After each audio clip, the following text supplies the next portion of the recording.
Hello, good evening. I'm Susanna, and welcome to Fireside Chat this evening. It's cozy here by the fire after a day of snow and a little shoveling, and hopefully if you're here in the Northeast, you're shoveled out and plowed out, and it's been an absolutely beautiful storm. And if you're in another part of the country, hope you're comfortable and relaxed and have your favorite beverage, and we just appreciate you joining Fireside Chat for what is really just a friendly chat by the fire with good friends. So I wanted to share something a little bit special with you this evening. I wanted to talk a little bit about the history of frankincense. Frankincense has been with us for thousands of years and was used as medicine thousands of years ago. And I actually happen to I have it in my pocket because I was so afraid one of the dogs is going to think it's a toy or food and gobble it up. Now, I don't know if you can see that very well. See, Ollie's very interested in it. It kind of looks like an amber color, but this is a nugget of frankincense. No, Ollie, no baby. This is a nugget of frankincense resin. And I have a good friend whose son is a pilot with the Air Force, and he was doing some missions over in that part of the world, and he brought this back. He brought frankincense back from Oman. So this is what is known as a frankincense tear. And so frankincense comes in ancient times. There was a frankincense trail where it was traded and brought from the mountain region of Oman, of southern Oman. So I believe it's pronounced the Fakhar Mountains in southern Oman. The high up in those mountains is the native habitat of the frankincense tree, known as a boswellia tree. And there are different varieties of frankincense, but anyway, that was harvested by making a cut into the bark of the tree, and then this resin seeps out of that cut and it forms these tears like I just showed you, and it's kind of gummy and soft, and they wait till that firms up or hardens up a little bit, and then they harvest those tears and then they take them to dry. And so this is thousands of years ago, this is what was done, and they would dry those frankincense tears, and then they would take them to the Holy Land. So it is about 1,000 miles from Oman to Jerusalem. And they would make this journey on foot with their camels loaded.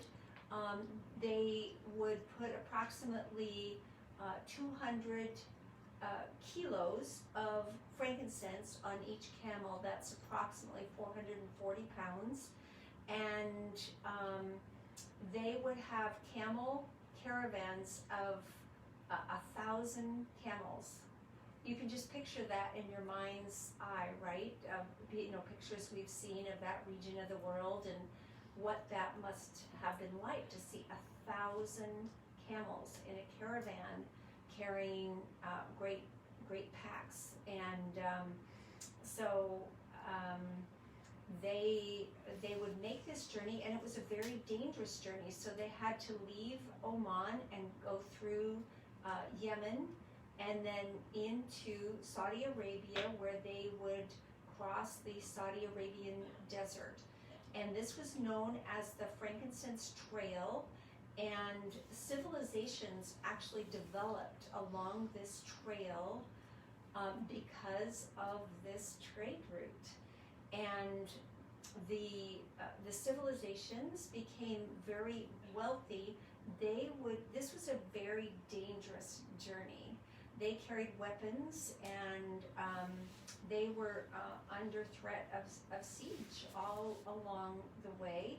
And so civilizations developed, cities, and they would offer protection for these merchants as they traded. So the cities, the civilizations became wealthy, and the merchants became very wealthy from the trade of frankincense. It was valued as gold, and it was taken into the Holy Land and then sold into the ancient kingdoms at that time. And the people who purchased frankincense were mostly kings, emperors of in the Roman Empire, and wealthy citizens, the hierarchy, and those that were wealthy enough to afford frankincense. And it was used by many cultures. It was often burned. The resin would be burned, and different religions and cultures believed that as the smoke rose up to heaven, that it helped them to connect with God, and so they used it in their religious practices. And it was valued very highly as medicine. And so Hippocrates and the Greek physician Galen used frankincense, and they recognized its benefits for many things, as an anti-inflammatory, as an analgesic. It helped people with depression. It helped treat many skin conditions, from infections to various types of skin conditions. And so this is how frankincense was used in those ancient times. And you know, the very dark, thick eyeliner that the ancient Egyptian women wore, that was made by burning, by charring frankincense, and that is what they made their eyeliner with. And so it's had many uses for these millenniums, and I think knowledge of using frankincense goes back to about almost 5,000 years, between 2,600 and 3,000 years before Christ. There's knowledge of frankincense being used as medicine and for in people's religious practices. So it is pretty well known that it was given as a gift to Joseph and Mary and to the baby Jesus, and it was at that time valued as high as gold, and it would have been very helpful to Mary, being a new mother, and to them as they traveled for medicinal needs. And it was also a commodity that could be useful as currency. And so this is kind of fun information to know about how that all worked at that time. Joseph and Mary, as they were traveling, did not have a pharmacy on Main Street to stop and pick up some over-the-counter goodies to help them with whatever they might have needed. And so these civilizations used frankincense to as solutions for their the various health conditions.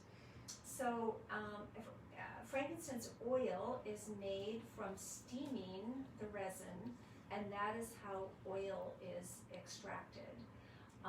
So I just thought this little history lesson on the ancient uses of frankincense might be fun and interesting. And so this is in no way making any claims about frankincense in our culture today.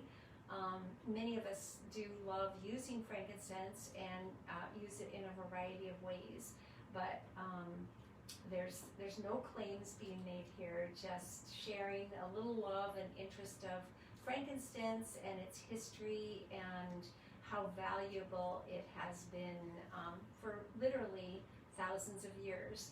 So I hope you find this fun and interesting, and we will not be back with you on Fireside Chat until January 7th.